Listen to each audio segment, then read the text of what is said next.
Hi friends, welcome back to my YouTube channel. तो friends, आज आम +3 फास्ट सेमिस्टर क्वेश्चन पेपर 2021 आलोचना करवा। आपण मानक एग्जाम रे एथरो निश्चय प्रश्न आसीपारे।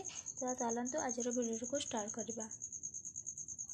आपण मन क्वेश्चन पैटर्न केमती रही आपण मैंने जानते। आपंकर 2 मार्क 8टी आसो और लंग क्वेश्चन 4टी 16 मार्क आसो। तो देखो ये आम प्रश्न कौन रही।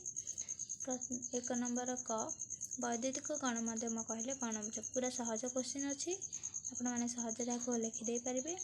तापर प्रश्न मुद्रित गणमाध्यम कहले कौन बुझ। तापर प्रश्न विज्ञापन कहले कौन बुझ। तापर प्रश्न विज्ञापन उद्देश्य कौन।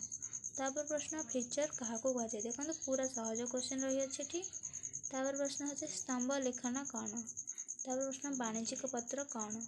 तापर प्रश्न व्यक्तिगत पत्र क्या कहती। ये आप 2 मार्क 8टी। तापर अच्छे लंग क्वेश्चन 4टी 16 मार्क।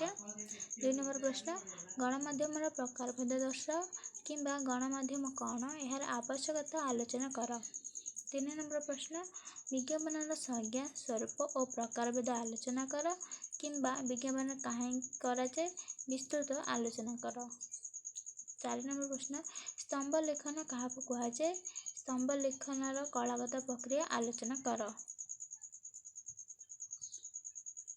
किंबा ओडिशार धान चाष या भित्ति कर एक फीचर रचना कर। 5 नंबर प्रश्न कार्यालय भित्तिक पत्र किपरि रचना कर आलोचना कर कि उच्चतर शिक्षापी तुम्हें अमेरिका अच्छ, तुम अन्न भितर एक व्यक्तिगत पत्र बंधु पाखक रचना कर। तो ये थी आपर 2021 क्वेश्चन पत्र जेई ओडियार। आशा करुँच आपण मानक वीडियोटी भल लगी। जदि वीडियोटी भल लगी था आम चैनल को सब्सक्राइब करी ऑल नोटिफिकेशन को ऑन कर दिंतु। वीडियोटी को लाइक करूँ, आपण मानक सांग सहित शेयर करते। तो आज एतिकी, धन्यवाद।